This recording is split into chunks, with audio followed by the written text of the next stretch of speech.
بسم الله الرحمن الرحيم إن الحمد لله نحمده ونستعينه ونستغفره ونعوذ بالله من شرور أنفسنا ومن سيئات أعمالنا من يهده الله فلا مضل له ومن يضلل فلا هادي له وأشهد أن لا إله إلا الله وحده لا شريك له وأشهد أن محمدا عبده ورسوله أما بعد فقد قال الله تعالى في القرآن العظيم والفرقان المجيد أعوذ بالله من الشيطان الرجيم بسم الله الرحمن الرحيم يا أيها الناس اتقوا ربكم الذي خلقكم من نفس واحدة وخلق منها زوجها وبث منهما رجالا كثيرا ونساء واتقوا الله الذي تساءلون به والأرحام إن الله كان عليكم رقيبا. கண்ணியமிக்க எல்லாம் வல்ல அல்லாஹ்வின் அடியார்களே, அல்லாஹுடைய மாபெரும் அருளால் அவன் நம் மீது கடமையாக்கி இருக்கின்ற இந்த ஜும்ஆவினுடைய தொழுகையை நிறைவேற்றுவதற்காக நாம் அனைவரும் இங்கே ஒன்றாக குழுமியிருக்கிறோம். அப்படி குழுமி இருக்கக்கூடிய இந்த ஜும்ஆவுடைய தருணத்திலே நமது சிந்தனைக்கு படிப்பினையாக ஒரு பண்பை பற்றி நாம் பார்க்க இருக்கின்றோம். அல்லாஹ் ரப்புல் ஆலமீனால் இந்த உலகத்தில் படைக்கப்பட்டிருக்கின்ற மனித சமுதாயம், அந்த மனித சமுதாயத்திலே இருக்கக்கூடிய மனிதர்கள் அனைவரும் எதுவெல்லாம் இந்த உலகத்தில் மோசமான தன்மைகளாக, இழிவான செயல்களாக இருக்கிறதோ, இன்னும் தீமையான வழிகேடுகளாக இருக்கிறதோ, அப்படிப்பட்ட காரியங்களை எல்லாம் விட்டு விலகி வர வேண்டும் என்று இஸ்லாமிய மார்க்கம் நமக்கு போதனை செய்கின்றது. எந்தெந்த காரியங்கள் எல்லாம் இந்த உலக வாழ்க்கையிலே மனிதர்களுக்கு மத்தியிலே கெட்ட பழக்க வழக்கங்களாக எல்லாம் பார்க்கப்படுகிறதோ அது அனைத்தையும் விட்டு விடுமாறும், அதிலிருந்து மீண்டு வருமாறும் இஸ்லாமிய சமுதாயம் மனித சமுதாயத்திற்கு, இஸ்லாமிய மார்க்கத்தில் இருக்கக்கூடிய மக்களுக்கு எடுத்து சொல்வதை நாம் பார்க்கின்றோம். அந்த வகையில் பார்த்தோம் என்று சொன்னால், இஸ்லாமியர்களாக இருக்கக்கூடிய நமக்கு மத்தியிலே அதிகமாக தென்படுகின்ற ஒரு பண்பு என்னவென்று சொன்னால், பெருமை அடிக்கின்ற அந்த குணம். சர்வசாதாரணமாக அந்த பெருமை அடிக்கின்ற குணம் என்று மட்டும் அதை விட்டுவிட்டு நாம் கடந்து செல்ல முடியாது. இந்த பெருமை என்ற அந்த ஒரு பண்பு ஒரு மனிதனுடைய உள்ளத்திலே குடிவந்து விட்டது என்று சொன்னால், அவனுடைய நடவடிக்கைகள் எல்லாம் இஸ்லாத்திற்கு மாற்றமானதாக மாறிவிடும். தம் அருகாமையில் இருக்கக்கூடிய சக மனிதர்களை எல்லாம் மட்டமாக கருதுவது, அவர்களுடைய செயல்களை அல்லது அவர்களுடைய குடும்பங்களை அல்லது அவர்களுக்கு மத்தியில் இருக்கக்கூடிய எல்லா விதமான பழக்க வழக்கங்களையும் இழிவாக எண்ணுவது, தான் தான் உயர்ந்தவன், தான் தான் நல்லவன், தான் தான் சிறந்தவன் என்ற அடிப்படையிலே எந்த மனிதனுடைய உள்ளத்திலே பெருமை குடிகொண்டு விட்டதோ அந்த மனிதன் நினைக்கக்கூடியவனாக மாறிவிடுவான். அதனால்தான் இந்த இஸ்லாமிய மார்க்கம் இப்படிப்பட்ட இந்த கெட்ட விஷயங்களிலிருந்து, பழக்க வழக்கங்களில் இருந்தெல்லாம் நீங்கள் விலகி வந்துவிட வேண்டும் என்பதாக நமக்கு வேண்டுகோள் விடுப்பதை நாம் பார்க்க முடியும். அப்போ இந்த பெருமை என்பது ஒரு மனிதனை இந்த உலகத்தில் பெருமையடித்து வாழ்ந்து கொண்டிருக்கான் என்று சொன்னால் இந்த உலகத்தில் ஏற்படுகின்ற பாதிப்பும் இருக்கின்றன. ஆனால் இஸ்லாமிய மார்க்கத்தை பொறுத்தவரை நாளை நரகத்தின் கொண்டு நம்மை செலுத்தக்கூடியதாக, நரகத்தின் நுழைவிக்கக்கூடியதாக இந்த பெருமை என்ற பண்பு மாறிவிடும் என்பதை தெளிவாக புரிந்து கொள்ள நாம் கடமைப்பட்டிருக்கின்றோம். பொதுவாக நாம் சிந்தித்து பார்த்தோம் என்று சொன்னால், இந்த மனிதர்கள் உலகத்தில் வாழ்ந்து கொண்டிருக்கிறோமே, அப்படி மனிதர்களாக வாழ்ந்து கொண்டிருக்கிறோம். நாம் என்ன செய்வோம்? எதை வைத்து பெருமடிக்கக்கூடியவனாக அந்த மனிதர் இருந்து கொண்டிருக்கிறோம்?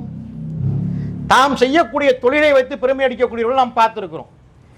தான் கற்ற கல்வியை வைத்து பெருமை அடிக்கக்கூடியவர்களை பார்த்திருக்கின்றோம். அல்லது தன்னுடைய வழிவகையாக வந்த அந்த குடும்பத்தினுடைய பாரம்பரியம் இன்றைக்கும் இருக்குதா இல்லையா? நாங்கள் இந்த தலைமுறையிலிருந்து வந்தவங்க, எங்களுடைய பாரம்பரியம் இந்த பெயருடைய ஒரு பாரம்பரியம் என்றெல்லாம் இன்றைக்கும் பெயர் வைத்து பட்ட பெயர்களை வைத்து அழைக்கக்கூடிய குடும்பங்கள்லாம் இருக்கிறத பார்க்கிறோம். அப்போ அந்த குடும்பத்தினுடைய பாரம்பரியத்தை வைத்து மட்டம் தட்டு, அந்த நேரத்தில் பெருமை கொண்டு மட்டம் தட்டுவாங்க. அதுவும் இல்லைன்னு சொன்னால் இருக்கக்கூடிய பழக்க வழக்கங்களை வைத்து அதை சொல்லி உங்ககிட்ட இந்த மாதிரி பழக்க வழக்கங்கள் இல்லை என்றெல்லாம் பிற மனிதனை மட்டம் தட்டி இழிவாக பேசி ஆனந்தம் அடையக்கூடிய நிலையில் இருப்பாங்க. பெருமையுடைய மனிதர்களுடைய நிலை இப்படித்தான் இருக்கும். அல்லாஹ் தூதர் ஸல்லல்லாஹு அலைஹி வஸல்லம் கூட அழகான ஒரு வரையறையை சொல்லி காமிக்கின்றார்கள். அப்துல்லாஹ் இப்னு மஸ்ஊத் ரலியல்லாஹு அறிவிக்கிறாங்க. என்ன செய்தி அறிவிக்கிறாங்கன்னா, லா யதுகுலுல் ஜன்னத மன் கான ஃபீ கல்பிஹி மிஸ்கால தர்ரத்தின் மின் கிபர். எந்த ஒரு மனிதனுடைய உள்ளத்தில் சிறிதளவேனும் பெருமை வந்துவிட்டது என்று சொன்னால் அந்த மனிதர் சொர்க்கத்தில் நுழைய மாட்டார். எந்த அளவு பாருங்க, பெருமை என்ற ஒரு விஷயம் வந்துவிட்டது என்று சொன்னாலே அவனுடைய தன்மைகள்லாம் மாறி போயிடும். மேலே நம்ம குறிப்பிட்டது போல பிற மனிதர்களை மட்டமாக இழிவாக எண்ணுவது என்ற தன்மையெல்லாம் தனக்குள்ளே குடிகொண்டு விடும். அப்போ அது பெருமை என்ற ஒரு விஷயம் ஒரு மனிதனுடைய உள்ளத்தில் அணு அளவு கூட வந்துவிட்டது என்று சொன்னால் அவன் சொர்க்கத்தில் நுழைய மாட்டான் என்பதாக அல்லாஹ்வுடைய தூதர் ஸல்லல்லாஹு அலைஹி வஸல்லம் அவர்கள் சொன்ன இந்த செய்தியை அப்துல்லாஹ் இப்னு மஸ்ஊத் அவர்கள் சொல்லி காமிக்கிறாங்க. அப்போ இதை அல்லாஹ்வுடைய தூதர் ஸல்லல்லாஹு அலைஹி வஸல்லம் அவர்கள் மக்களுக்கு மத்தியிலே சொல்லிக் கொண்டிருக்கக்கூடிய நேரத்தில் ஒரு மனிதர் எழுந்திருந்து கேள்வி கேட்குறாங்க. என்ன கேட்குறாங்கன்னா, கால ரஜுலுன், ஒரு மனிதர் கேள்வி கேட்குறாங்க, இன்னர் ரஜுலு யுஹிப்பு ஐ யகூன ஸௌபுஹு ஹஸனன் வ நஅலுஹு ஹஸனத்தன். அல்லாஹ்வுடைய தூதரே, ஒரு மனிதர் இருக்கிறார், அவர் தன்னுடைய ஆடையை அழகானதாக அணிந்து கொள்ள வேண்டும் என்று விரும்புகிறார், தன்னுடைய காலணியை கூட அழகானதாக இருக்க வேண்டும் என்று விரும்புகிறார். இப்படி அவர் நினைக்கின்ற காரணத்தினால் இது பெருமையின் சாயல் என்று வந்து விடுமா என்ற அடிப்படையில் அவங்க ஒரு கேள்வியை அதில் கேட்குறாங்க. ஏன்னா அவர் ஆடை அணிஞ்சுக்கிட்டு சக மனிதர்கள் மத்தியில் தான் வரணும், காலணியை அழகானதாக அணிந்தான் சக மனிதர்கள் மத்தியில் வரணும். இப்படி அவர் வர்றாருன்னு சொன்னால் இது பெருமை அடிக்கக்கூடிய விஷயமா? மற்ற மக்கள்லாம் ஒரு சாதாரண நிலையில் இருந்தாங்கன்னா, நம்ம ஒரு அழகான ஒரு ஆடை போட்டிருக்கிறோம், நல்ல காஸ்ட்லியான விலை மதிக்கும் மிக்க ஒரு ஆடை போட்டிருக்கிறோம், அதே போல விலை கூட உள்ள ஒரு காலணி அணிந்திருக்கிறோம் என்று இப்படி பெருமையில் சாருமா என்ற அடிப்படையில் அவங்க கேட்குறாங்க. அப்போ அல்லாஹ்வுடைய தூதர் ஸல்லல்லாஹு அலைஹி வஸல்லம் அவர்கள் சொல்லி காமிக்கிறாங்க. எந்த அளவுக்கு சொல்கிறாங்கன்னா, இன்னல்லாஹ ஜமீனுன், அல்லாஹ் அழகானவன் சொல்லிட்டு, யுஹிப்புல் ஜமால், அவன் அழகையே விரும்புகிறான் என்பதாக சொல்லி காமிக்கிறாங்க. அல்லாஹ் அழகானவன், அவன் அழகாக இருப்பதை விரும்புகின்றான் என்று சொல்லிவிட்டு, அல் கிபுர், நான் சொன்ன அந்த பெருமை இருக்கிறது அல்லவா, அந்த பெருமை என்பது பத்ருல் ஹக் வ கம்துன் நாஸ், அதாவது சத்தியத்தை மறுப்பதும் உண்மையை நிராகரிப்பதும் பிற மனிதர்களை மட்டமாக இழிவாக எண்ணுவதுமாகும் என்பதாக அல்லாஹ்வுடைய தூதர் ஸல்லல்லாஹு அலைஹி வஸல்லம் அவர்களுக்கு விளக்கம் கொடுப்பதை நாம் பார்க்கிறோம். அப்போ இதில் என்ன விளங்கணும்னா, ஃபர்ஸ்ட் எடுத்தவனையே பெருமை இருந்தது என்று சொன்னால் சொர்க்கம் தடை செய்யப்பட்டு விடுகிறது, நரகத்திற்கு சொந்தக்காரனாக மாறிவிடுவான். அதை ஒரு மனிதர் இப்படி கேட்கும் பொழுது, நான் சொன்ன பெருமை என்பது ஆடை அழகானதாக மற்ற விஷயங்கள் அழகானதாக தோற்றத்தில் காண்பிப்பதல்ல, சத்தியத்தை மறுப்பது, அசத்தியத்தை நம்புவது, அது மட்டும் இல்லாமல் பிற மனிதர்களை மட்டமாக இழிவாக எண்ணுவது என்பதாக சொல்லி காமிக்கிறாங்க. அப்போ இவங்க சொல்கிற விஷயத்தில் நம்ம புரிஞ்சுக்கலாமா இல்லையா? பெருமை ஒரு மனிதனிடத்தில் வந்துருச்சுன்னு சொன்னால் அவனுடைய தன்மை அப்படி மாறி போய்விடும். இன்றைக்கு எத்தனை விஷயங்கள் நம்ம பார்க்குறோம். தன்னுடைய அருளப்பட்ட அருட்கொடைகள் இருக்குது. ஒருத்தர் கல்வியில் சிறந்து விளங்கியவராக இருப்பார், எதை பற்றி கேட்டாலும் விளக்கம் சொல்லக்கூடியவராக இருப்பார். ஒரு மைக்கை பற்றி கேட்குறீங்களா, அதுக்கு ஒரு அரை மணி நேரம் விளக்கம் சொல்லுவார். கேமராவை பற்றி கேட்டோமா அதுக்கும் சொல்லுவார், செல்ஃபோனை பற்றி கேட்டால் அதுக்கும் சொல்லுவார். அதே போல் மார்க்க கல்வியிலையும் சில பேரை நம்ம பார்ப்போம், நிறைய பேர் எல்லாத்தையுமே தெரிஞ்சு வச்சிருப்பாங்க. அந்த மாதிரி விஷயங்கள் தனக்கு அல்லாஹ் கொடுத்த அருட்கொடை என்று முதலில் விளங்க வேண்டும், அதை வைத்து பெருமை அடிக்கக்கூடாது. இன்னும் ஏராளமான பேரை பார்ப்போம், பரம்பரை பொருளாதாரத்தில் மிகுந்த பரம்பரை பணக்காரர்களாக இருப்பார்கள். இன்னும் சில பேரை பார்த்தோம்னா நம்மளுடைய கண்ணுங்கான நமக்கு தெரிந்து மிக மிக ஏழ்மை நிலையில் இருந்தவர்கள் திடீர்னு பொருளாதாரத்தில் உயர்ந்துருவாங்க, பார்க்குறோமா இல்லையா? அப்போ இந்த மாதிரி விஷயங்கள்லாம் மனிதர்களுக்கு மத்தியில் வந்தது என்று சொன்னால், நமக்கு மத்தியில் வந்தது என்று சொன்னால், இது அல்லாஹ் கொடுத்த அருட்கொடை.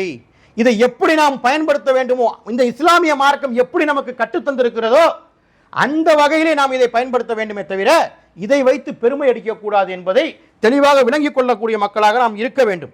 ஏனென்று சொன்னால், இந்த பெருமை என்ற விஷயத்தை வைத்து ஒரு மனிதன் பெருமை எடுத்துக் கொண்டிருப்பான் என்று சொன்னால் மறுமையில் வேதனை இருக்கிறது, கடுமையான தண்டனை இருக்கிறது. அது முதல்ல பார்த்துட்டோம், சொர்க்கம் தடை செய்யப்படுகிறது. இந்த உலகத்திலேயும் அவனுடைய பண்பை அல்லாஹ் மாற்றி விடுவான். இந்த உலகத்தில் கிடைக்கக்கூடிய தண்டனை என்று கூட அதை வைத்துக் கொள்ளலாம்.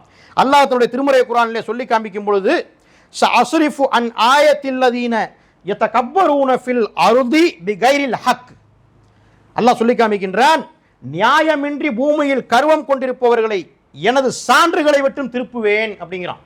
இந்த இடத்துல ஏன் நியாயமின்றி பூமியில் கர்வம் கொண்டு போகணும்னு சொல்றான்? முதல்ல நம்ம பார்த்த அடிப்படை தான். பொருளாதாரம் என்ன, உனக்கு நீனே சம்பாதிச்சுக்கிட்டியா? உன்னுடைய அறிவை மட்டுமே கொண்டுமே நீ சம்பாதித்ததா? எத்தனையோ பேர் அறிவாளிகளாக இருக்கிறார்கள், பொருளாதாரம் இல்லாதவர்களாக பரம ஏழைகளாக இருக்கக்கூடிய மக்களை நாம் பார்ப்போம். அதனால தான் அல்லாஹ் இந்த வார்த்தையை பயன்படுத்துறான். உனக்கு அறிவை கொடுத்ததுன்னா, உனக்கு பொருளாதாரத்தை கொடுத்ததுன்னா, உனக்கு மதிப்பு மரியாதையோடு நீ இந்த உலகத்தில் கண்ணியமாக வாழ்கின்ற அந்த தன்மையை உனக்கு தந்தது நான். இதையெல்லாம் நான் கொடுத்திருக்கிறேன்.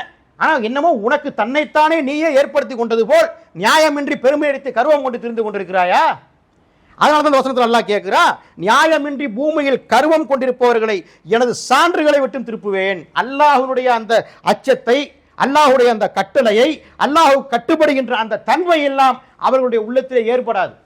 அப்படியே அதை விட்டு திருப்பிடுவான் அல்லாஹ். சொல்லிட்டு அடுத்த வழியில் சொல்லி காமிக்கிறான், வஇயரவு குல்ல ஆயத்தின் லா யுமினு பிஹா, அவர்கள் எந்த சான்றை கண்டாலும் நம்ப மாட்டார்கள். அல்லாஹ்வை பத்தி நிறைய பேசப்படும், எல்லா சபையிலையும் கலந்துக்கிடுவாங்க. இந்த மாதிரி பயான் நடந்தா பயான் மஜ்லிஸ்ல கலந்துக்கிடுவாங்க. அல்லாஹ்வை பள்ளிவாசல வணங்கக்கூடியவங்களாவும் அவங்க இருப்பாங்க பார்த்தோம்னா. ஆனா எதுவுமே அவருடைய உள்ளத்தில அப்படி நிலைச்சு நிற்காது. வியாபாரத்தில் குடும்பத்திற்கு மத்தியில் இது இப்படித்தான்ப்பா இஸ்லாமிய மார்க்கம் நமக்கு கற்றுக் கொடுத்துருக்குது, அல்லாஹ்வுடைய தூதர் இப்படித்தான் நமக்கு வழிகாட்டி தந்திருக்கிறாங்கன்னு சொன்னா கூட கேட்பாரு. ஆனால் அதுக்கு மாற்றமாக தான் நடப்பார். அந்த அளவிற்கு பெருமையை கொண்டு திரிபவர்களை, நியாயமின்றி கர்வம் கொண்டு திரிபவர்களை அல்லாஹ் தன்னுடைய சான்றை விட்டு திருப்பி விடுவான். எதை சொன்னாலும் அவர்கள் நம்ப மாட்டார்கள் என்பதை சொல்றான். இன்னும் அடுத்த வசனத்தில் சொல்லும் பொழுது நேரான வழியை அவர்கள் கண்டார்கள் என்று சொன்னால் அதை தங்களது வழியாக அவர்கள் தேர்ந்தெடுத்துக் கொள்ள மாட்டார்கள். தப்பா நடப்பாங்க, தவறா நடப்பாங்க, இஸ்லாத்துக்கு மாற்றமா நடப்பாங்க. தெரிந்தவர் ஒரு போய் சொல்லுவார், நம்ம மார்க்கத்தில் இது அனுமதி இல்லைப்பா, வியாபாரம் பண்ணுவார், வட்டிக்கு வாங்கி பணம் போடுவார். இந்த சீசனில் சம்பாதிச்சா தான் நம்ம சம்பாதிக்க முடியும், இந்த ஒரு தடவை மட்டும் வாங்கிக்கிடுவோமே, இல்லை நம்ம நேரடியாக வாங்க வேணாம், இன்னொரு ஆளை வச்சு வாங்கிக்கிடுவோமே, நம்ம வட்டி வாங்கினதாக ஆகும், இப்படிலாம் சிந்திக்கக்கூடிய மனிதர்கள் இருக்கிறாங்க. அப்போ இது தவறுன்னு சொன்னால் கூட அதை காதில் வாங்குவாங்க, மறு காதில் வெளியில் போய்டும். அதை அவங்க நேரான வழியை தன்னுடைய வழியாகவே ஆக்கிக் கொள்ள மாட்டார்கள் என்பதாக சொல்லிவிட்டு சபீலா, வழிகேடான பாதைகளை அவர்கள் கண்டார்கள் என்று சொன்னால் அதுதான் தமக்கு நேரான வழி என்று சொல்லி அவர்கள் தனதாக்கிக் கொள்வார்கள் என்பதாக அல்லாஹ் ரப்புல் ஆலமீன் திருமறை குர்ஆனில் 7வது அத்தியாயத்தில் 146வது வசனத்தை சொல்லி காமிக்கிறத பார்க்கிறோம். அப்போ பாருங்க, இந்த பெருமைங்கிறது சாதாரணமாக நம்ம கடந்து போயிடுறோம்ல. அப்போ இந்த நியாயமின்றி பெருமை அடித்து திரிந்து கொண்டிருந்தால் அவர்களுடைய மறுமையில் தண்டனை இருக்கிறது, சொர்க்கம் கிடையாது என்று அல்லாஹ் சொல்லி காமிக்கின்றான், அல்லாஹ்வுடைய தூதர் சொல்லி காமிக்கிறாங்க. ஆனால் அல்லாஹ் சொல்லும் பொழுது கூட மறுமையில் தண்டனை இருக்குப்பா, இந்த உலகத்திலும் உங்களுக்கு ஒரு தண்டனையை போல ஒரு சில செயல்களை நடத்தி காமிப்பேன்னு சொல்றான். அல்லாஹ்வை நம்புற மாதிரி இருப்பாங்க, நம்ப மாட்டாங்க. அல்லாஹ்வை பற்றி உண்மை எடுத்து சொன்னா காதல விழும், ஆனால் உண்மையை ஏற்றுக்க மாட்டாங்க. எது அதுக்கு மாற்றமாக இருக்குதோ அதனுடைய வழியை நோக்கி அவர்கள் சென்று விடுவார்கள் என்பதாக அல்லாஹ் திருமறை குர்ஆனில் 7வது அத்தியாயத்தில் 146 வசனத்தில் சொல்லி காமிக்கிறது நம்ம பார்க்கிறோம். அப்போ இதை நம்ம தெளிவாக விளங்கணும். இந்த மாதிரி வசனங்களை எல்லாம் எடுத்து படித்து பார்த்து நாம் பெருமையுடையவர்களாக வாழ வேண்டுமா, இல்லை சாதாரண மனிதர்களாக கடந்து போயிட வேண்டுமா? நமக்கு பெருமை அடிக்கிறதுக்கு என்ன தகுதி இருக்கு, அதை முதல் சிந்திக்கணுமா இல்லையா? நாமளே இந்த உலகத்தில் தனியாக உருவாகிட்டோமா? சாதாரணமாக மனிதர்கள் சொல்லுவாங்கல்ல, இந்த டார்வின் கருத்து சொல்லுவானே, மனிதர்கள் உருவானது ஒரு பூச்சியிலேருந்து வந்தது, இந்த மாதிரிலாம் படிப்படியாக பரிணாம வளர்ச்சி பெற்று வந்ததுன்னு, அந்த மாதிரி உருவாகிட்டோமா? இல்லை ஒரு மரத்தில் கிளைகளில் செடிகளில் முளைக்கிற ஒரு பழம் போல காய் போல அப்படி தொங்கி நாம் வந்தோமா? அல்லாஹ் தான் நம்மை படைத்திருக்கின்றான்.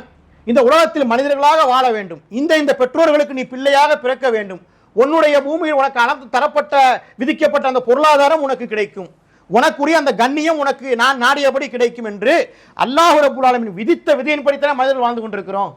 அதனால தான் பொருளாதாரத்தில் மிகுந்தவர்களையும் பார்க்கிறோம், பொருளாதாரத்தில் குறைந்தவர்களையும் பார்க்கிறோம், அறிவில் சிறந்தவர்களையும் பார்க்கிறோம், அறிவு இல்லாதவர்கள் அறிவில் குறைந்தவர்களையும் நாம் பார்க்கிறோம். அப்போ இதுவெல்லாம் அல்லாஹ் தான் நமக்கு தந்தது. அதற்கு மாற்றமாக நியாயமின்றி கருவம் அடித்து திரிந்தால் எந்த நல்ல விஷயமும் நம்மளுடைய காதில் ஏறாது. அல்லாஹ்வுடைய கட்டளைக்கு மாற்றமானவர்களாக இந்த உலகத்தில் வாழ்பவர்களாக மாறிவிடுவோம். அல்லாஹ் நம்மை பாதுகாக்க வேண்டும். இந்த விஷயத்தை படிப்பினையாக நாம் புரிந்து கொள்ள வேண்டும் என்பதற்காக அல்லாஹ் திருமறை குர்ஆனிலே வரலாற்று சான்றுகளை சொல்லி காமிக்கிறதை நம்ம பார்க்கிறோம். இதெல்லாம் கேள்விப்பட்ட செய்திகள் தான். எத்தனை முறை கேள்விப்பட்டாலும் நம்மளுடைய உள்ளத்தில் அது ஆணி அடித்தார் போல் பதிய வைக்க நாம் மறந்து விடுகின்றோம். அல்லாஹ் ரப்புல் ஆலமீன் திருமறை குர்ஆனில் சொல்லி காமிக்கிறானா இல்லையா? இப்லீஸை பற்றி சொல்லி காமிக்கின்றான். நிறைய கேள்விப்பட்ட சம்பவம். முதல் அந்த அல் பக்ரா அத்தியாயத்தில் அந்த சம்பவம் சொல்லி காமிக்கக்கூடியதை எத்தனையோ சொற்பொழிவுகளில் கேட்டிருக்கிறோம். அல்லாஹ் ரப்புல் ஆலமீன் ஆதம் அலைஹிஸ்ஸலாத்து வஸ்ஸலாம் அவர்களை படைத்து, அது சம்பவம் நீண்ட நிறைய ஒரு சம்பவம், தேவைப்படுற கருத்து மட்டும் நம்ம பார்ப்போம் செய்தியை. படைத்ததற்கு பிறகு அல்லாஹ் மலக்குமார்களை கட்டளையிடுகின்றான், ஆதமுக்கு சஜிதா செய்யுங்கள் என்பதாக. அவர்கள் சஜிதா செய்கிறார்கள். இப்லீஸுக்கும் அந்த கட்டளையை பிறப்பிக்கும் பொழுது அவன் சஜிதா செய்ய மறுக்கிறான். அந்த விஷயத்தை இப்லீஸுக்கும் அல்லாஹுக்கும் நடைபெற்ற அந்த கேள்வி பதில் மாதிரி, அந்த வினாடி வினா மாதிரி அந்த நிகழ்வை அல்லாஹ் ரப்பல் ஆலமீன் திருமறை குர்ஆனிலே நாம் படிப்பினை பெறுவதற்காக சொல்லி காமிக்கின்றான். நம்முடைய உள்ளத்தில் பெருமை என்ற அந்த எண்ணம் வந்துவிடக்கூடாது என்பதற்காக அல்லாஹ் வரலாற்றை சொல்லி காமிக்கின்றான். காலமா மனஅக்க அல்லாஹ் தஸ்ஜுத இது அமர்த்துக்க. அல்லாஹ் ரப்புல் ஆலமீன் சைத்தானை பார்த்து இப்லீஸை பார்த்து கேட்கிறான், நான் உனக்கு ஒரு கட்டளை இட்டேன், ஆதமுக்கு சஜிதா செய் என்று கட்டளை இட்ட பொழுது என்னுடைய கட்டளைக்கு பணிவதை விட்டும் உன்னை தடுத்தது எது என்பதாக கேள்வி கேட்கின்றான். மலக்குமார்களுக்கு அந்த கட்டளையை பிறப்பித்தான். அவங்க சஜிதால விழுந்தாங்க. உடனே நமக்கு தெரியும் மலக்குமார்கள் அல்லாஹ் எதை சொன்னாலும் ஏன் எதற்கு என்ற கேள்விக்கணை தொடுக்காமல் செஞ்சிருவாங்க. ஆனால் அல்லாஹுவால் படைக்கப்பட்ட இந்த மனிதர்கள் தான் என்ன செய்வோம், எல்லாத்தையும் ஆராயும். இது சின்ன தப்பு தானே, இது பெரிய தப்பா, இதை செஞ்சால் என்ன குற்றம் வரப்போகுது, இதுக்கு என்ன அல்லாஹ் நிரந்தரமாக நரகத்தில் போட்டுருவானா, அதற்கு பிறகு நம்ம வெளியே எடுத்துருவாங்க, இப்படியெல்லாம் நம்ம சிந்திப்போம் இந்த உலக விஷயத்துக்கு சிந்திக்கிற மாதிரி. ஆனால் மலக்குமார்கள் அப்படி இல்லை தானே, உடனே கட்டளைக்கு பணிந்தார்கள்.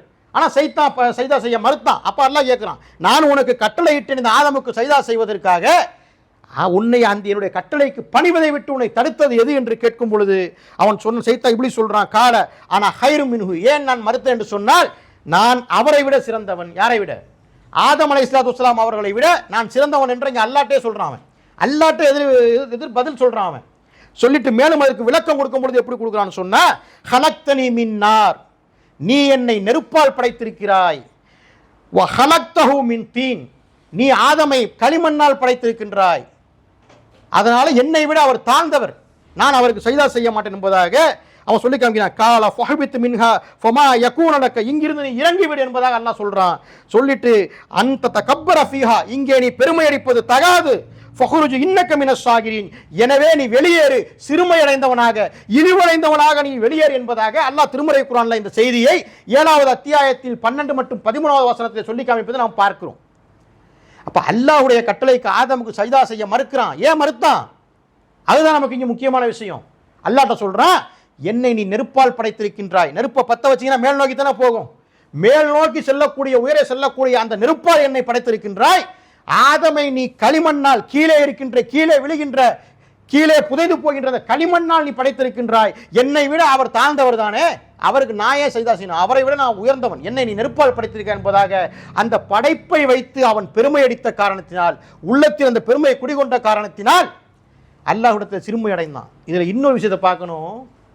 இது பொருளாதாரத்தில் மிகத்திருக்கிறவங்கலாம் பார்க்குறோமா இல்லையா, அறிவுல சிறந்திருக்கிறவங்க பார்க்குறோமா இல்லையா, அப்படிப்பட்டவங்களாம் முக்கியமாக நாம் சிந்திக்கக்கூடிய விஷயம். அல்லாஹ் தான் அவனை இப்படி நெருப்பால் படைத்திருக்கிறான், அந்த படைப்பை வச்சு அவன் பெருமை அடிக்கிறான்னு சொன்னா அல்லாஹ் எப்படிப்பட்ட தண்டனை கொடுக்குறான், இழிவானவனாக நீ வெளியேறி என்பதாக சொல்லி காமிக்கின்றான். அதில் முன்னாடி சொல்லும் பொழுது ஆதம் அலைஹிஸ்ஸலாமுக்கு எல்லாத்தையும் கற்றுக் கொடுத்துருக்கிறேங்கிறான், அவர்கள் தான் மிக மிக அறிவாளி என்பதாக அல்லாஹ் சொல்லி காமிக்கின்றான்.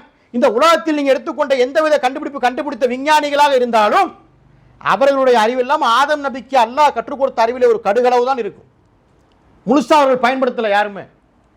அப்ப அந்த அளவிற்கு ஆதம் அலைஹிஸ்ஸலாம் எல்லாத்தையும் கற்றுக் கொடுத்திருக்கிறான். மலக்குமார்களை சொன்னவங்க சஜிதா செஞ்சாங்க, ஆனா இவன் செய்ய மறுக்கிறான். அதுக்கு காரணம் என்ன? என்னை நீ படைத்து நீ உயர்ந்த படைப்பாக படைத்திருக்கிறாய். சாதாரணமான ஒருவன் இருந்தானா? இப்லீஸுக்கு எப்படிப்பட்ட ஒரு அங்கீகாரத்தை அல்லாஹ் கொடுத்து வச்சிருந்தான். ஜின்னத்தை சேர்ந்தவன் தான் அவன். மலக்குமார்கள் எப்படி அல்லாஹ்விடத்தில் இருக்கிறார்களோ அதற்கு இணையாக அவன் இருந்தான். அல்லாஹ்வை வணங்குவதிலே மிக சிறந்த ஒரு இபாதத்தாளியாக வணக்கசாலியாக இருந்த காரணத்தினால் மலக்குமார்களுக்கு இணையாக அல்லாஹ் தகுதியை கொடுத்து வைத்திருந்தான். அப்படிப்பட்ட அவனுடைய உள்ளத்திலே இந்த பெருமை குடிவந்த காரணத்தினால் அவன் சிறுமையடைந்தவனாக மாறி அல்லாஹ்வுடைய கோபத்திற்கு வெறுப்பிற்கு ஆளாவனாக மாறிவிட்ட செய்தியை அல்லாஹ் ரப்பல் ஆலமீன் திருமறை குர்ஆன் நாம் படிப்பினை பெற வேண்டும் என்பதற்காக, நமக்கு தந்திருக்கக்கூடிய விஷயத்தை வைத்து நாம் பெருமை அடிப்பவர்களாக மாறிவிடக்கூடாது என்பதற்காக எத்தனையோ பேரை பார்க்குறோம். பொருளாதாரத்தில் வியந்து சிறந்து விளங்கி பெரிய வீடுகள் கட்டி வச்சிருப்பாங்க.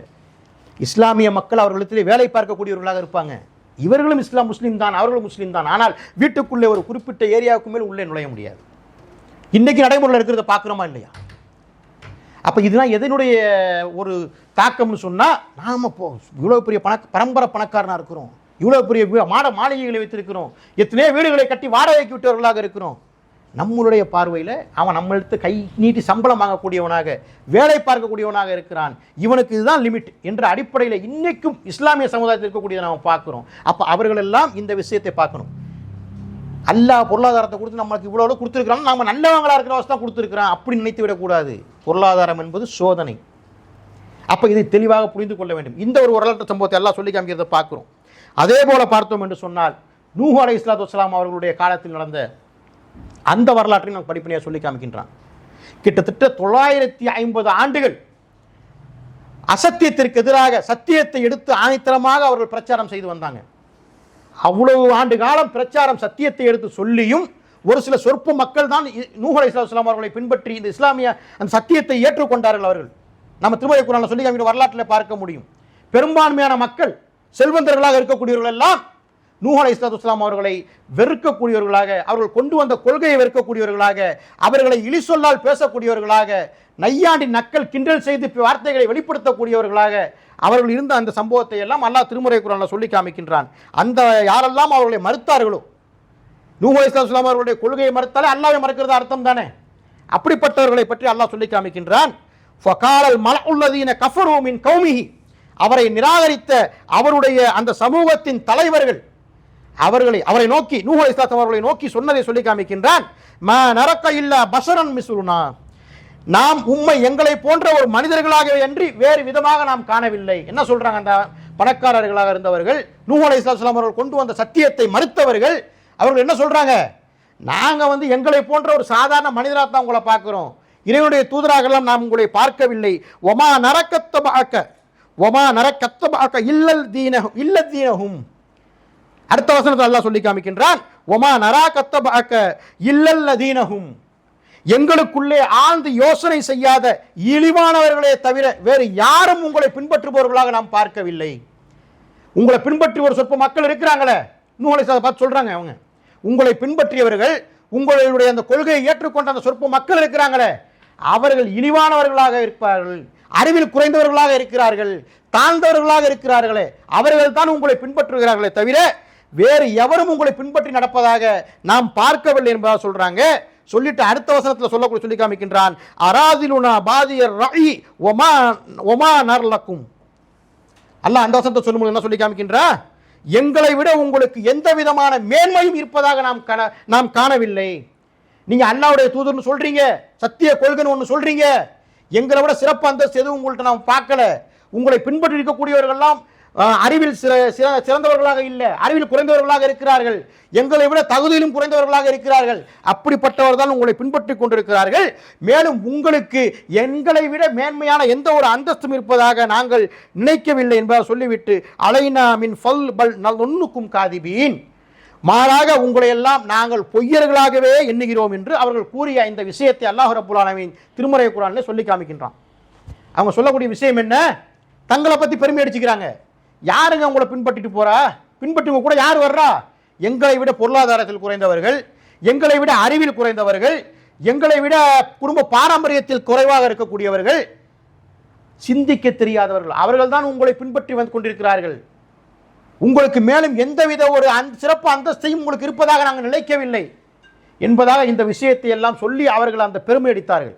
நூஹ் அலைஹிஸ்ஸலாத்து வஸ்ஸலாம் அவர்களையும் அவர்களோடு சேர்ந்த அந்த மக்களையும் ஒரு கிண்டலடிக்கும் விதமாக, மட்டம் தட்டும் விதமாக, இழிவாக எண்ணி பேசிக் கொண்டிருந்தார்கள். இந்த சம்பவத்தை அல்லாஹ் சொல்லி காமிக்கின்றான். நாம் வரலாற்றை தொடர்ந்து படித்தால் நமக்கு தெரியும். அப்படி அவர்கள் இழிவாக எண்ணிய அந்த காரணத்தினால் தன்னுடைய உள்ளத்தில் தனக்கு இருக்கின்ற அந்தஸ்தை, மதிப்பை, மரியாதை இதையெல்லாம் பெருமையோடு வைத்து கருவம் கொண்டு பேசிய காரணத்தினால் வெள்ளப்பெருக்கை அனுப்பி அவர்களை அழித்த அந்த வரலாற்று திருமறை குர்ஆனில் அல்லாஹ் சொல்லி காமிக்கின்றான். இதில் நாம் பெருமை கொண்டிருந்தால் நமக்கு சொர்க்கத்தில் நுழைவிக்க மாட்டான், இந்த உலகத்திலேயும் அல்லாஹுடைய கட்டளைக்கு நேரானவர்களாக நாம் நடக்க முடியாது என்பதையெல்லாம் அல்லாஹ் திருமறை குர்ஆனில் சொல்லி காண்பித்தாலும் நாம் விளங்கிக் கொள்ள வேண்டும். பெருமை அடித்துக் கொண்டு திரிகின்ற அந்த கூட்டத்தை அல்லாஹ் அழிப்பான். கடந்த காலங்களில் பார்க்குறோமா இல்லையா, வெள்ளம் அழிகிறத பார்க்குறோம், ஒரு ஏரியாவை இல்லாமல் போகிறத பார்க்குறோம், புயல் காற்றை விட்டு அடிக்கக்கூடியதை பார்க்குறோம். அப்போ இதையெல்லாம் சிந்திக்கணும். அப்போ நூஹ் அலைஹிஸ்ஸலாத்து வஸ்ஸலாம் அவர்களுடைய காலத்தில் நூஹ் அலைஹிஸ்ஸலாம் அவர்களுடைய மறுத்து அவர்களோடு சேர்ந்த மக்களை எல்லாம் பெருமை கொண்டு மட்டம் தட்டி பேசிய அந்த கூட்டத்தை அல்லாஹ் வெள்ளப்பெருக்கை அனுப்பி அழித்ததாக திருமறை குர்ஆனில் சொல்லி காமிக்கிறத பார்க்குறோம். அப்போ இதையும் நாம் படிப்பினையாக பார்க்க வேண்டும். நம்முடைய உள்ளத்திலே பெருமை இருக்கிறதா, அந்த பெருமையினால் நாம் இப்படியெல்லாம் நடந்து கொண்டிருக்கிறோமா என்பதை, பிற மனிதர்களை மட்டமாக எண்ணுகிறோமா என்பதையெல்லாம் சிந்தித்து பார்க்க வேண்டும். அதே போல பார்த்தோம் என்று சொன்னால் இன்னும் ஒரு சம்பவத்தை வரலாற்றை அல்லாஹ் திருமறை குர்ஆனில் சொல்லி காமிக்கின்றான். ஃபிரௌன் என்று ஒரு கொடுங்கோல மன்னன், ஆன ரப்புக்குமுல் அலா, நான் தான் மிகப்பெரிய இறைவன் என்று சொல்லிக் கொண்டிருந்த அந்த ஒரு கொடுங்கோல் மன்னனுடைய காலத்தில் நடந்த அந்த விஷயம். அவன் இருமாப்பு கொண்டவனாக, மக்களை எல்லாம் மட்டமாக இழிவாக எண்ணக்கூடியவனாக, அவன் அந்த அளவுக்கு ஒரு தன்னை ஒரு அதிகாரத்தில் மிகத்தவனாக காட்டிக் கொண்டிருந்தான். அவனிடத்தில் அல்லாஹ் சொல்லி காமிக்கின்றான், மூசா அலைஹிஸ்ஸலாத்து வஸ்ஸலாம் அவர்களை, நீ அவனிடத்தில் சென்று நீங்கள் போய் பிரச்சாரம் செய்யுங்க, இந்த சத்தியத்தை எடுத்து சொல்லுங்க, அவன் தான் இறைவன் என்பது போல் மக்களுக்கு மத்தியில் நடந்து கொண்டிருக்கிறான் என்ற அடிப்படையில் மூசா அலைஹிஸ்ஸலாத்து வஸ்ஸலாம் அவர்களை போய் பிரச்சாரம் செய்ய சொல்கிறான். அவங்களுக்கு நம்ம வரலாற்றில் பார்த்தோம்னா வார்த்தைகள் கொஞ்சம் தடுமாறி திக்கி பேசக்கூடியவங்களாக இருப்பாங்க. அதனால் அவர்களுடைய சகோதரர் ஹாரூனையும் சேர்த்து கொண்டு அவங்க அனுமதி கேட்குறாங்க. அல்லாஹ் அந்த அனுமதியை கொடுக்குறான். அங்கே போய் அவர்கள் அந்த மக்களுக்கு மத்தியில் பிரச்சாரம் செய்யும் பொழுது அவன் என்ன சொன்னான், மூசா அலைஹிஸ்ஸலாத்தை பார்த்து, தன்னுடைய ஆட்சி அதிகாரத்துக்கு ஒரு மன்னனாக இருக்கிறான், நான் தான் அதிகாரத்தில் இருக்கிறேன் என்று அந்த ஒரு விஷயம், அதிகார பெருமை தன்னுடைய உள்ளத்திலே அவன் குடிகொண்டு வைத்துக் கொண்டிருந்த காரணத்தினால் அன ஹைரும் மின் ஹாதல்லதி ஹுவ மஹீனும் வலா காது யுபீன், அவன் சொல்லக்கூடிய விஷயத்தை அல்லாஹ் திருமறைக்குள்ள சொல்லி காமிக்கிறான். அன ஹைரும் மின் ஹாதல்லதி ஹுவ மஹீனும் வலா யகாது யுபீனும். எந்த சொல்லி காமிக்கிறான் பாருங்க, இழிந்தவரும் தெளிவாக பேச தெரியாதவருமான இவரை விட நான் சிறந்தவன் இல்லையா? மக்களை பார்த்து கேட்கிறான். மூசா ஒரு கொள்கையை கொண்டு வந்திருக்கிறாங்க, இந்த கொள்கையை தான் நீங்க உண்மை நம்புனீங்கன்னு சொன்னா என்னை விட சிறந்தவர் கிடையாது அவரு, நான் தான் ஆட்சி அதிகாரத்தில் இருக்கிறேன், அவருக்கு எந்த ஆட்சியோ அதிகாரமோ இல்லை, இன்னும் என்னை போல சரளமாக தெளிவாக பேச தெரியாது, அப்ப இவரை விட நான் சிறந்தவர் இல்லையா என்ற அடிப்படையில் மக்களுக்கு மத்தியில் அவன் சொல்றான். சொல்லி காமிச்சிட்டு மேலும் சொல்றான், ஃபலௌலா உல்கி அலைஹி அஸ்விரத்தும் மின் தஹபின். இவர் அல்லாஹ்வுடைய தூதர்னு சொல்றாருல, சத்தியத்தை எடுத்து சொல்றேன்னு சொல்றாருல, அப்ப இவருக்கு அல்லாஹ்விடத்திலிருந்து தங்க காப்புகள் அளிக்கப்பட்டிருக்க வேண்டாமா? அவன் மக்களை பார்த்து கேள்வி கேட்கிறான். மக்களுடைய அப்படியே சிந்தனையை மறைமாற்றான். மக்களே மூசா நபி கொண்டு வந்த கொள்கையை ஏற்றுக்கொள்ளக்கூடிய அளவுக்கு சென்ற நிலையை வந்தாலும் கூட அந்த மக்களை எப்படி மண்டையை கழுவுறான்னு சொல்லுவோம்ல, நம்ம சிந்தனை மறைமாட்டம் எப்படி பண்றான்? இவர் தெளிவாக பேச தெரியாது, ஒரு ஆட்சி அதிகாரம் எதுவுமே இவர்கிட்ட இல்லை, இவரை விட நான் சிறந்தவனா இருக்கிறேன், அது மட்டும் இல்லாம இவர் அல்லாஹ்வுடைய தூதர்னு சொன்னா அல்லாஹ் இவருக்கு ஒரு தங்க காப்போ கொடுத்துருக்க வேணாமா? ஒரு சொல்லுவோம்ல, ஒரு தூதர் வந்தார்னா எந்த நாட்டில இருந்து வர்றாரோ அதுக்கு ஒரு முத்திரை வச்சிருப்பாரா இல்லையா? அதே போல ஒரு தங்க காப்போடு இவர் வந்திருக்க கூடாதா? இன்னும் அதுக்கு முன்னாடி வசனத்தை சொல்லி காமிக்கிறான், மஹல் மலாயிகத்து முக்தரினீன், அல்லது இவருடன் வானவர்கள் இணைந்து வந்திருக்க கூடாதா? அல்லாஹ் தான் தூதரா தேர்ந்தெடுத்து அனுப்பியிருக்கிறான்னு சொன்னா, அதாவது இவர் சொல்றதுதான் உண்மையான சத்திய கொள்கை, உண்மையான கொள்கைன்னு சொன்னா இவருக்கு தங்க காப்பு இருக்க கூடாதா? வானவர்களோடு இவர்கள் வந்திருக்க கூடாதா என்று கேட்டுவிட்டு இன்னஹும் கானூ கௌமன் ஃபாசிகீன், அந்த மக்களை யாரெல்லாம் மூசா அலைஹிஸ்ஸலாம் அவர்களுக்கு அப்படி செவிதாழ்த்தி அவர்கள் கொண்டு வந்த கொள்கையை கேட்கிறார்களோ அப்படிப்பட்ட அந்த மக்களை எல்லாம் அவர் இழிவானவர்களாக, தன்னுடைய சமூகத்தாரை அற்பமானவர்களாக எண்ணினான் என்பதாக 43வது அத்தியாயத்திலே 52லேருந்து 54 வசனம் வரை சொல்லி காமிக்கக்கூடிய செய்தியை நம்ம பார்க்கிறோம். அப்ப ஃபிரௌனுடைய நிலை என்ன? ஃபிரௌனை எப்படி அல்லாஹ் அழிச்சான்? தனக்குத்தான் மன்னர் என்ற அந்த அதிகாரம் இருக்கிறது, தனக்குத்தான் கட்டுப்பட வேண்டும் அனைவரும், நான் தான் மிகப்பெரிய இறைவன் என்று அதிகார பெருமையோடு ஆணவம் பிடித்து கருவம் பிடித்துக் கொண்டிருந்த அந்த ஃபிரௌனை அல்லாஹ் ரப்புல் ஆலமீன் கடலிலே மூழ்கடித்தான் என்பதை வரலாற்று வாயிலாக நாம் பார்க்கிறோம். அப்போ இந்த பெருமை கொண்டு உலகத்தில் அடைந்தோம் என்று சொன்னால் மறுமையிலே சொர்க்கம் கிடைக்காது. அல்லாஹ் நாட்டம் நாடிவிட்டான் என்று சொன்னால் இந்த உலகத்திலேயே அழித்து விடுவான். இதையெல்லாம் அல்லாஹ் நமக்கு இந்த உலகத்தில் பெருமை கொண்டவர்களாக தன்னால் படைக்கப்பட்ட இந்த சமுதாய மக்கள் மனிதர்கள் வாழ்ந்துவிடக்கூடாது என்பதற்காக படிப்பினையாக சொல்லி காமிக்கிறத பார்க்கிறோம். அப்போ இதை உள்ளத்தில் நிலைநிறுத்தியவர்களாக இந்த விஷயங்கள் எல்லாம் அப்படியே படிப்பினையாக எடுத்துக்கொண்டு நம்மளுடைய வாழ்க்கையில் அல்லாஹ் நமக்கு எதை கொடுத்திருந்தாலும் அது அவன் நமக்கு விதித்த விதியாக தந்திருக்கின்றான். இதை வைத்து நாம் மற்ற மனிதர்களை இழிவாக எண்ணக்கூடாது, பெருமையுடையவர்களாக இந்த உலகத்தில் வாழக்கூடியவர்களாக வாழக்கூடாது. அப்படி வாழ்ந்தோம் என்று சொன்னால் அல்லாஹ்வுடைய எத்தனையோ கட்டளைகள் நமக்கு மத்தியிலே பேசப்படுகின்றன, சொல்லப்படுகின்றன. இதை நாம் கேட்டாலும் நமக்கு அது நேர்வழியை காட்டாது, நேர்வழி பக்கம் செல்ல முடியாது என்பதை விளங்கியவர்களாக பெருமை என்ற அந்த ஆணவம் கருவம் நம்ம உள்ளத்தில் இல்லாத மக்களாக வாழ வேண்டும். அப்படிப்பட்ட ஒரு வாய்ப்பை எல்லாம் அல்லாஹ் உங்களுக்கு எனக்கு சந்தல் புரிவானாக என்று கூறி முதல் உரையை நிறைவு செய்கின்றேன்.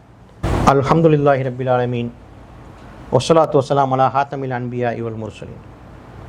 கண்ணியமிக்க எல்லாம் அல்லாஹ்வின் அடியார்களே, முதல் உரையில் பெருமை என்று அந்த ஒரு பண்பு நம்மளுடைய உள்ளத்திலே வந்துவிடக்கூடாது.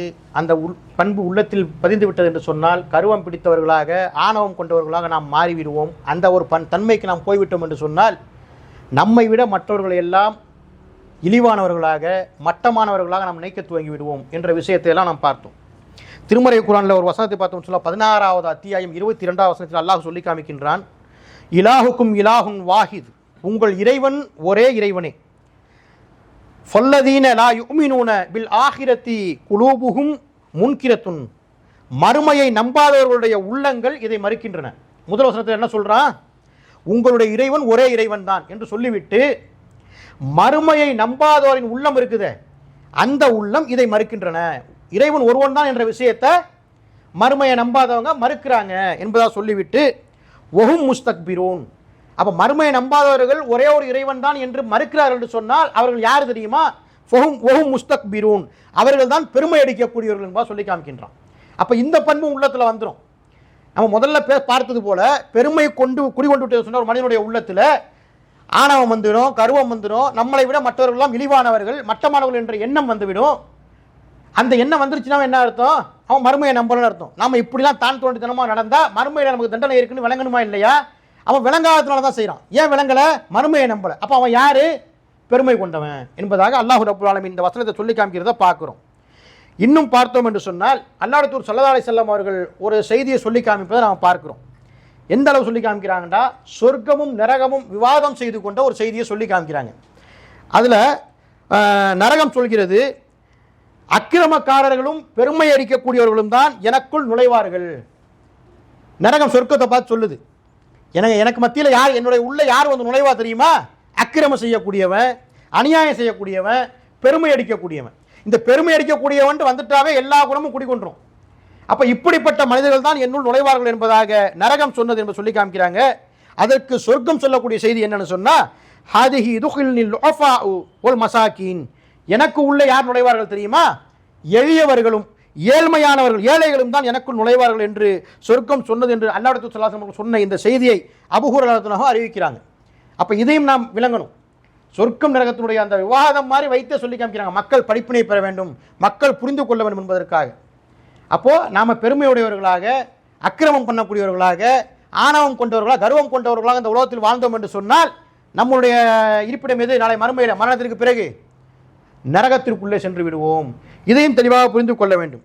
இன்னும் பார்த்தோம் என்று சொன்னால் அல்லாஹ் ரசூல் சொல்லி காமிக்கிறாங்க, பெருமைக்கு உனக்கு என்னப்பா சம்பந்தம் இருக்குது? மனிதர்களாக இருக்கக்கூடிய நமக்கும் பெருமைக்கு என்ன சம்பந்தம் இருக்குது? ஒரு சம்பந்தம் இல்லை. அல் இஜ்ஜு இஜாரஹு வல் கிப்ரியாஉ ரிதாஉஹு ஃபமை யுனாஸிஉ அத்தப். அல்லாஹ் ரசூல் சொல்லி காமிக்கிறாங்க, எந்த அளவுக்குனா, கண்ணியம் என்பது இறைவனுடைய கீழாடையாகும், பெருமை என்பது இறைவனுடைய மேலாடையாகும். அப்போ கண்ணியம், இந்த பெருமை என்பதுலாம் இறைவனுடைய மேலாடைன்னு சொல்லி காமிக்கிறாங்க. இறைவனுடைய மேலாடை அப்படிப்பட்ட விஷயத்தில் போய் நம்ம கையை வைக்கலாமா? இறைவனுக்கு எதிராக நம்ம நடக்க முயற்சிக்கலாமா? அப்போ பெருமை என்பது அல்லாஹுடைய மேலாடை, அதை முதல்ல நம்ம வழங்கணும். அப்போ அந்த மேலாடை வந்து சொல்கிறாங்க, அவற்றில் யார் என்னோடு போட்டியிடுகின்றானோ அவனை நான் வதைத்து விடுவேன் என்பதாக அல்லாஹ் சொல்லுகிறான் என்பதாக சொல்லி காமிக்கிறாங்க. எவ்வளோ பெரிய விஷயம், ஒரு சின்ன சாதாரணமான விஷயமா பெருமையாக கடந்து போயிடுறோம்ல. அதில் உள்ள அர்த்தம் என்ன? பெருமை கொண்டு நீ திரியறியப்பா, அந்த பெருமை என்னுடைய மேலாடை, நீ அந்த மேலாடை என்னுடைய மேலாடை மேலே நீ கை வச்சின்னு சொன்னா உன்னை கடுமையான தண்டனைக்கு நான் உள்ளாக்கிடுவேன் என்பதாக அல்லாஹ் சொன்னதாக அல்லாஹ் ஸல்லல்லாஹு அலைஹி வஸல்லம் அறிவிக்கிற செய்தியை நாம் பார்க்கிறோம். அப்போ இதையெல்லாம் உள்ளத்தில் பதிய வைத்த மக்களாக முதல் உரையில் பார்த்த அந்த வரலாற்று சம்பவங்களையும் அதில் உள்ள படிப்பினையும் வைத்து இந்த செய்தியினுடைய கருத்தையும் உள்வாங்கியவர்களாக பெருமை என்ற எண்ணம் நம்மளுடைய உள்ளத்தில் வந்துவிடவே கூடாது. அப்படி அந்த எண்ணம் வந்துவிட்டது என்று சொன்னால் நம்மளுடைய இந்த உலகத்தில் என்ன ஒரு நீ நன்மை அந்த பெருமையோடு செஞ்சாலும் சரி, அதுக்கெல்லாம் அல்லாஹ்விடத்தில் எந்த ஒரு பெருமதியும் கிடையாது, நரகத்திற்கு சொந்தக்காரர்களாக மாறிவிடுவோம் என்பதை விளங்கி பெருமையில்லா மக்களாக இந்த உலகத்தில் வாழக்கூடிய வாய்ப்பை அல்லாஹ்விடத்திலே நாம் பிரார்த்தனை செய்தவர்களாக உங்களுக்கு எனக்கும் பிரார்த்தனை செய்து நானும் செய்தும் இந்த உரையை நிறைவு செய்கின்ற வாஹித் அல்ஹம்துலில்லாஹி ரப்பில் ஆலமீன். அஸ்ஸலாமு அலைக்கும் வரஹ்மத்துல்லாஹி வபரகாத்துஹு.